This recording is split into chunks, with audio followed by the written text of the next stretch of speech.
મારું નામ ડૉક્ટર જયેન્દ્રસિંહ જાડેજા છે. ભૂચરમોરી શહીદ સ્મારક ટ્રસ્ટ સ્થાપક છું અને અખિલ ગુજરાત રાજપૂત યુવા સંઘ સાથે અમે બધા જોડાયેલા છીએ.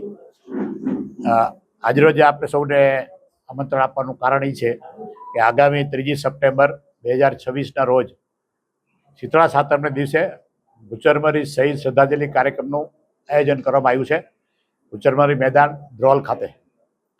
જે ભૂચરમરી યુદ્ધ છે, જે પ્રસિદ્ધ યુદ્ધ છે, આપ જો જાણો છો, અકબર બાદશાહ સામે જામ સતાજીએ યુદ્ધ કરેલું one of the biggest battle in history of Gujarat છે.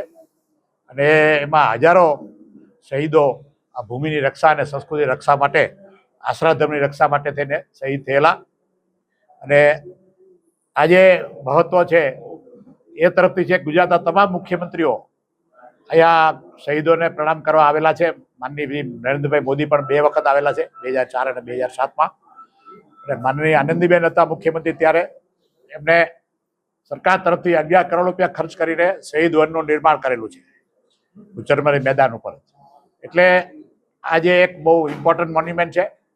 એનો ઇતિહાસ લોકો જાણે અને પ્રેરણા લે, એમાંથી વીરભૂમિને પ્રણામ કરે અને વીરભૂમિને યાદ કરીને ઇતિહાસ, આ ભૂમિમાં આવું મહાન યુદ્ધ થયું છે અને આવા બધા સમર્પણ હજારો અપાણા છે, એની સતત યાદ રહીએ એટલા માટે આ કાર્યક્રમ આયોજન કરવામાં આવે છે. સૌ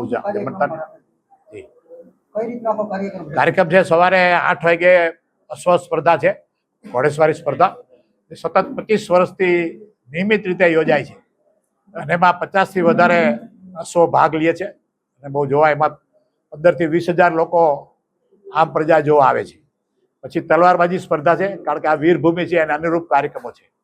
અને પછી 10 વાગ્યાથી શહીદ શ્રદ્ધાંજલિ સમારોહનો કાર્યક્રમ હોય છે, જેમાં વિવિધ VIP મહેમાનો આવે છે અને હજારો લોકો એમાં ભાગ લે છે.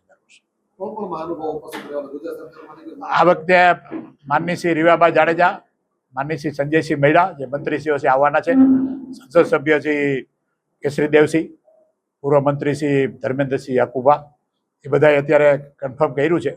એ સિવાયનું પણ 2-4 દિવસમાં ફાઇનલ થશે. કોઈ આવશે તો રેસ્ટોરન્ટ આપશે.